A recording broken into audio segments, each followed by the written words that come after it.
우리 말씀의 제목을 따라해 보도록 하겠습니다. 예루살렘에 들어가시다. 예루살렘에 들어가시다. 드디어 우리 예수님께서 예루살렘에 들어가십니다. 예루살렘은요, 이스라엘의 수도였습니다. 모든 정치, 경제, 사회의 중심입니다. 그동안 예수님께서 3년여 동안 전 지역을 다니며 하나님의 여러 사역을 감당하셨습니다. 그 공생의 사역을 마치시고 이제 이 예루살렘 성으로 왕으로 입성하게 되는 것입니다. 이는 온 땅에 우리 예수 그리스도께서 메시아 되심을 선포하며 모든 구속의 사역을 완성시키시기 위하여서 예루살렘에 들어가시는 것입니다. 이제 예루살렘 입성에 앞서 우리 주님께서는 제자들을 시켜서 어린 나귀를 준비하게 하셨습니다. 제자 2명을 불러서 맞은편 마을로 가서 메인 나귀 새끼를 끌어오라는 것이었습니다. 그런데 나귀 주인하고 이미 약속된 것이 아닙니다. 이야기된 것이 아니었습니다. 하지만 예수님께서는 나귀 주인이 왜 가져가냐고 물었거든 이렇게 대답하라고 말씀하십니다. 우리 본문 말씀 3절 말씀을 한 번 더 같이 보도록 하겠습니다. 시작. 만일 누가 말을 하거든 주가 쓰시겠다 하라. 그리하면 즉시 보내리라 하시니. 아멘. 실질적으로 누가복음의 말씀을 보면 이 제자들이 어린 나귀를 끌고 오려고 하자 주인이 말합니다. 당신이 뭔데 남의 나귀 새끼를 끌고 가려느냐. 그때의 제자들이 예수님께서 말씀하신 대로 주께서 쓰시겠다고 하십니다. 그러자 그 주인이 순수하게 그 나귀 새끼를 내어 주는 것입니다. 이 얼마나 놀라운 일입니까? 여러분, 만약 저와 여러분들이 그냥 아무 데서나 가서 그 짐승을 끌고 오려고 하면 뭐라고 말하겠습니까? 미친 것 아니야? 당신 미쳤어? 라고 말할 것입니다. 그런데 이 나귀 주인은요, 그 제자들의 말에 순수하게 그 나귀 새끼를 내어 주셨다라는 것입니다. 여러분, 상식으로나 법으로나 볼 때에 이치에 맞지 않는 행동이었습니다. 그럼에도 불구하고 나귀 주인은 순수하게 내어 주셨습니다. 그리고 예수님도 이렇게 말씀하신 것입니다. 그렇다면 우리 주님은 이것을 통하여서 우리에게 무엇을 말씀해 주고자 하는 것일까요? 그것은 바로 모든 만물의 주인은 하나님이심을, 주님이심을 우리에게 말씀해 주기 위함인 것입니다. 한번 따라 보겠습니다. 모든 만물은 주님의 것입니다. 예수님은 이 명령을 통하여서 메시아로서 예루살렘 입성을 준비하는 동시에 자신이 이 땅에 있는 모든 만물의 주인이심을 선포하고 계시는 것입니다. 이 나귀와 나귀 새끼의 주인은 외형적으로는 어떤 배단위 사람이 주인이었지만 진정한 주인은 예수님이셨습니다. 그래서 그 나귀 주인도 순수하게 예수님에게 그 나귀를 내어 주었던 것입니다. 오늘 말씀에서 사용된 주라는 말은 헬라어로 퀴리오스라는 말입니다. 한번 따라 보겠습니다. 퀴리오스. 이 말은요, 왕에게만 붙이는, 신에게만 붙이는 존칭이었습니다. 즉 우리 예수님은 주인이 되시고 만주의 주가 되시는 분이십니다. 세상 모든 만물의 주인이시며 소유자이심을 우리에게 보여주는 단어인 것입니다. 그렇습니다. 예수님은 왕이십니다. 예수님은 우리의 주가 되십니다. 이 세상의 모든 것이 주님의 것입니다. 마태복음 28장 18절의 말씀을 보니까 하늘과 땅의 모든 권세를 내게 주셨다라고 예수님께서 말씀해 주셨습니다. 예수님은 이 땅에 만왕의 왕으로 오신 것입니다. 그리고 주님께서 그 모든 것을 사용하시고자 할 때는 마음대로 사용할 수 있는 것입니다. 여러분, 여러분의 것은 무엇입니까? 내가 가지고 있는 자동차, 내가 가지고 있는 모든 재물들, 나의 재능들, 그 모든 것이 누구의 것이라고 생각하십니까? 여러분, 가끔 이 교회에 이렇게 자동차 새와 함께 무슨 쪽지가 날라왔어요. 보니까요, 이 교회에 있는 봉고차는요, 전쟁 시에 국가에 소환되더라는 것입니다. 여러분, 자동차 우리의 것 아닙니까? 여러분, 봉고차 우리 교회 것 아닙니까? 그런데 전쟁이 날 때에는 국가에게 그것을 사용할 수 있도록 내어주는 법이 있더라고요. 이와 마찬가지입니다. 우리가 가진 것, 내 것이라고 우리는 생각할 수 있습니다. 내 것처럼 지금까지 사용하였습니다. 그러나 진정한 주인은 내 것이 아니라 하나님의 것입니다. 따라서 하나님께서, 우리 주님께서 사용하시고자 할 때 그것을 기쁨으로 내어드릴 수 있는 저와 여러분들이 되기를 소망합니다. 주님께서 사용하실 때에, 주께서 쓰시고자 할 때에 우리는 우리의 몸을 드릴 수 있어야 합니다. 우리의 물질을 주님 앞에 드릴 수 있어야 합니다. 어제 많은 분들이요, 함께 와서 교회를 청소하는 모습을 보면서 이것이 교회다라는 생각이 들었습니다. 그렇습니다. 우리는 각자 일상을 살다가도, 내 마음대로 내 삶을 살다가도 주님께서 필요하시면, 주님께서 원하시면 나의 모든 것을 드릴 수 있는 귀한 믿음의 은혜가 있기를 간절히 소망합니다. 이제 예수님은 이렇게 예루살렘 입성을 위하여서 나귀를 준비하셨습니다. 그런데 왜 우리 주님은요, 말이 아니라 이 나귀를 준비하고 계시는 것일까요? 그것도 건장한 나귀가 아니라 어린 나귀를 준비하고 계시는 것일까요?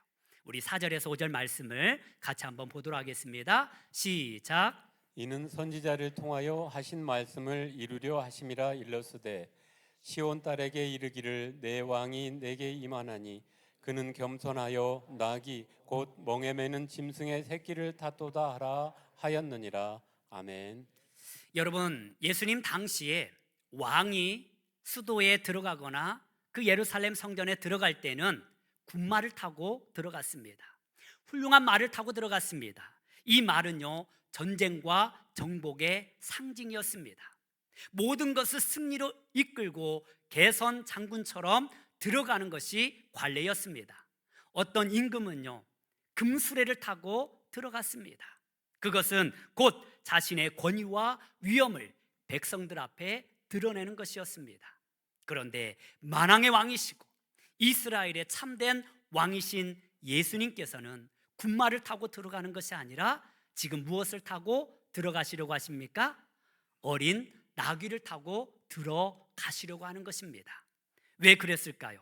그것은 곧 하나님의 말씀을 이루기 위함이었습니다. 한번 따라 보겠습니다. 하나님의 말씀을 이루기 위함입니다. 그렇습니다. 하나님의 약속의 말씀을 이루시기 위하여서 우리 주님은 어린 나귀를 타셨습니다. 마태복음은 특히 유대인을 대상으로 쓰여진 말씀입니다. 그리고 이 하나님께서 스가랴 선지자를 통하여서 말씀하신 그 내용이 정확하게 성취되었음을 보여주고 있는 것입니다. 스가랴 9장 9절의 말씀을 보니까 보라 내 왕이 내게 임하시나니 그는 겸손하여 나귀를 타시나니 나귀의 작은 것 곧 나귀 새끼니라 라고 말씀하여 주셨습니다. 이 스가랴 선지자를 통하여서 말씀하신 하나님의 말씀을 이루시기 위하여서 우리 예수님은 어린 나귀를 타게 되는 것입니다. 그렇습니다. 우리 주님은 이 땅에 무의미하게 오시지 않았습니다. 우연하게 오시지 않았습니다. 모든 것이 하나님의 말씀과 하나님의 계획대로 이루어지고 있음을 우리에게 보여주고 있는 것입니다. 그리고 여러분, 우리 예수님께서 어린 나귀를 타신 것은 겸손의 왕으로 오셨음을 우리에게 보여주기 위함입니다. 한번 따라하겠습니다. 겸손의 왕으로 오셨습니다. 그렇습니다. 우리 주님은 겸손의 왕으로 이 땅에 오셨습니다. 그 어린 나귀를 타고 올라가는 것은 곧 예수님의 그 낮아짐, 하나님과 동등됨을 취할 것으로 여기지 아니하시고 참된 사람이 되어서 모든 사람을 섬기기 위하여서 이 땅에 오셨음을 우리에게 보여주기 위함이었습니다. 또한 예수님께서 어린 나귀를 타신 것은 평화의 왕으로 오셨음을 우리에게 말씀해주고 있는 것입니다. 이것도 한번 따라 보겠습니다. 평화의 왕으로 오셨습니다. 말은요, 전쟁에 사용되었던 짐승입니다. 그 말을 타고 수많은 사람들을 죽이는 것입니다. 모든 땅을 정복하는 것입니다. 그런데 나귀는 어떻습니까? 전쟁이 아니라 어떤 짐을 나르기 위하여서, 농사를 짓기 위하여서 사용된 짐승이었습니다. 따라서 예수님께서 어린 나귀를 타신 것은 이제는 전쟁과 정복이 아니라 하나님 안에서 참된 평화가 이 땅에 도래하였음을 보여주고 있는 것입니다. 그렇습니다. 예수님은 평화의 왕으로 예루살렘에 입성하시는 것입니다. 여러분, 예루살렘의 뜻이 무엇입니까? 평화의 도성 아닙니까? 하지만 역사적으로 볼 때에 이 예루살렘은 항상 전쟁이 끊어지지 않았습니다. 전쟁으로 말미암아 수많은 사람들이 목숨을 잃었습니다. 그래서 그 땅을 다스리던 사람들은 결국 정복자로서 사람들 앞에서 군림하는 자였습니다. 그러나 우리 주님은요, 이 예루살렘에 입성하신 것은 정복자로서 군림하기 위하여서 입성하는 것이 아니라 모든 사람들을 섬기고 모든 사람들에게 하나님의 화평을 전해주기 위하여서 입성하고 있는 줄 믿습니다. 그래서 우리 주님은 일찍이 그 모든 것을 우리에게 말씀해 주셨습니다. 우리 마가복음 10장 45절의 말씀을 함께 보도록 하겠습니다. 시작. 인자가 온 것은 섬김을 받으려 함이 아니라 도리어 섬기려 하고 자기 목숨을 많은 사람의 대속물로 주려 함이니라. 아멘. 여러분, 많은 사람들은요, 그 이스라엘을 구원할 메시아를 갈망하였지만 그 메시아는요, 그 모든 로마로부터 안정을 되찾아주고 또한 그 구원을 하기 위하여서 정치적인 왕을 원했다라는 것입니다. 그리고 기득권자의 그 수탈과 또한 그 억압으로부터 자신들을 구원해 줄 메시아를 갈망하였습니다. 그런데 우리 주님은요, 그런 모습으로 이 예루살렘에 들어가는 것이 아닙니다. 예수님은 자신의 목숨을 많은 사람의 대속물로 주시기 위하여서 예루살렘에 들어가고 계시는 것입니다. 예수님께서 가야 할 길은 무거운 멍에를 메고 가는 고난의 길입니다. 예수님을 태웠던 이 어린 나귀가 곧 예수님을 상징하고 있는 것입니다. 저와 여러분들의 죄의 무거운 짐을 우리 예수님께서 지시고 골고다 언덕을 오르시기 위하여서 예루살렘에 입성하고 있습니다. 많은 사람들은 정치적인 왕을 갈망하였지만 하나님은 그것이 아니었습니다. 예수 그리스도의 그 십자가의 죽음을 통하여서 모든 인류를 구원하고자 하는 하나님의 계획이 그 안에 담겨져 있는 것입니다. 십자가의 죽음의 길을 가심으로 하나님과 인간 사이에 평화를 가져다 줄 진정한 평화의 왕으로 예루살렘에 입성하고 계시는 것입니다. 바라긴 우리도 이 예수님의 겸손을 배우는 은혜가 있기를 소망합니다. 저와 여러분들이 있는 그곳에 하나님의 화평이 있기를 바랍니다. 우리 예수님은 낮아지셨습니다. 겸손하게 주님의 뜻을 이루셨습니다. 우리도 우리가 있는 그곳에서 남을 나보다 낮게 여기며 겸손히 섬길 수 있는 마음의 자세가 있기를 소망합니다. 왜 우리가 교회 안에서 높아지려고 합니까? 우리는 교회 안에서 더욱더 낮아져야 합니다. 가정에서도 마찬가지입니다. 직장에서도 마찬가지입니다. 내가 낮아짐으로 말미암아 하나님의 나라가 이루어지는 것이지, 내가 교만하여 높아짐으로 말미암아서는 절대로 하나님의 나라가 이루어지지 않습니다. 여러분, 우리를 위하여서 자신의 생명까지 아낌없이 내어주신 우리 주님을 본받아서 우리가 있는 그 자리에서 우리도 섬김으로 말미암아 하나님의 나라를 이루시기를 간절히 소망합니다.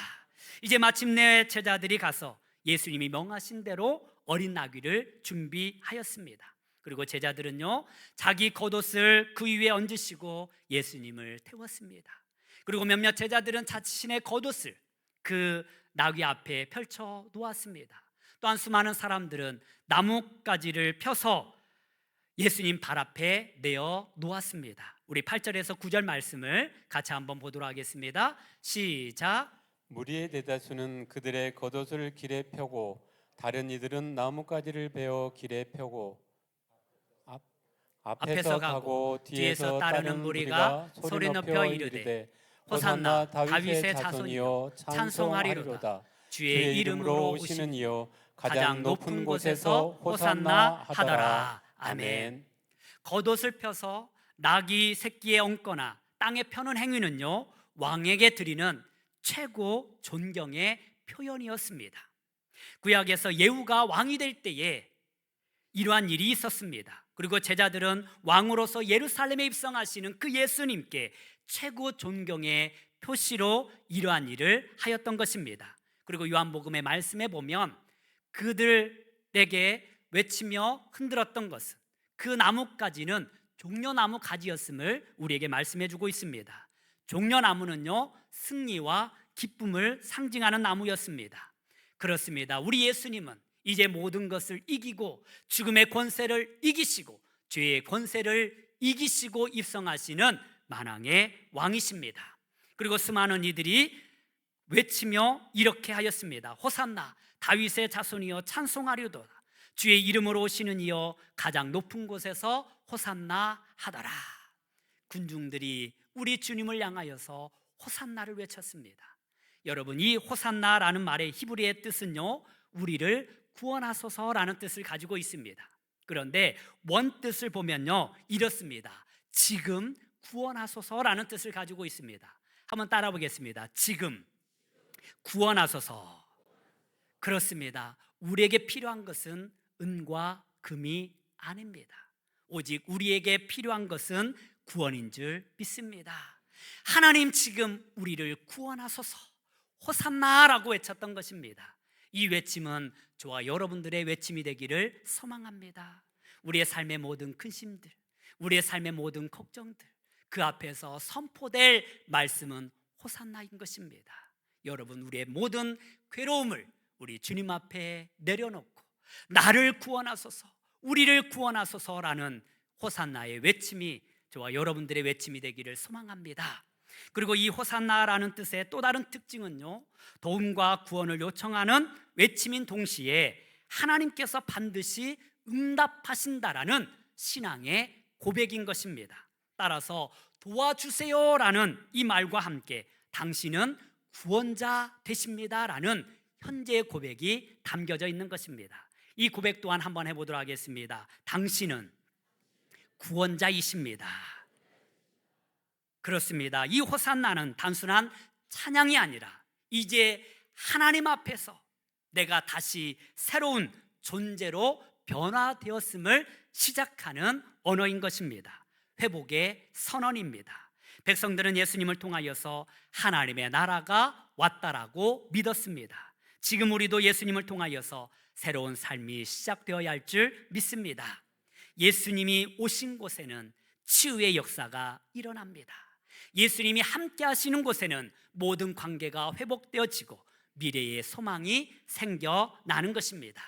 여러분, 더 이상 과거에 머물러 있지 마십시오. 여전히 죄 가운데 머물러 있지 마십시오. 여전히 죄악 가운데 머물러 있지 마시기를 바랍니다. 호산나라는 그 선포와 함께 이제는 미래를 향하여서 발걸음을 떼시기를 바랍니다. 이제 주님께서 저와 여러분을 통하여서 새로운 일들을 이루실 것입니다. 그리고 그 예루살렘 성에서 예수님은 구원의 사역을 완성하실 것입니다. 그렇습니다. 예수님께서 예루살렘에 들어가셨습니다. 하나님의 말씀을 이루시기 위하여서 들어가셨습니다. 겸손의 왕으로, 평화의 왕으로 예루살렘에 입성하셨습니다. 그래서 이 세상으로부터, 모든 죄악으로부터, 모든 슬픔으로부터 억압받고 있던 주님의 백성들, 그 모든 백성들을 구원하시고자 주님께서 입성하셨습니다.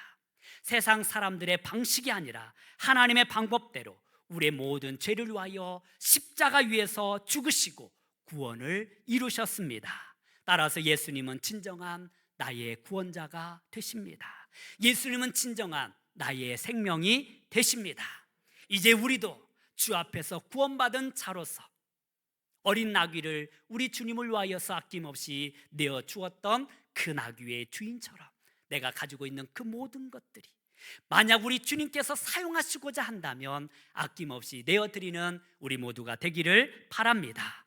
또한 겸손의 왕으로 오신 예수님을 본받아서 우리가 있는 그곳에 겸손히 낮아짐으로, 내가 죽어짐으로 나의 백성들을 섬기고 그 안에서 하나님의 화평이 이루어지기를 바랍니다. 그리고 또한 현재에 머물러 있지 마시고, 죄악 가운데 머물러 있지 마시고, 그 모든 것을 예수 그리스도의 십자가 앞에 못 박아 버리시고, 이제 예수로 말미암아 다시 살아남으로 말미암아 하나님의 뜻을 이루어 나가는, 하나님의 거룩한 나라를 만들어 나가는 저와 여러분들이 되기를 주님의 이름으로 축원합니다. 기도하겠습니다. 하나님 아버지, 우리 예수님께서 어린 나귀를 타시고 예루살렘에 들어가셔서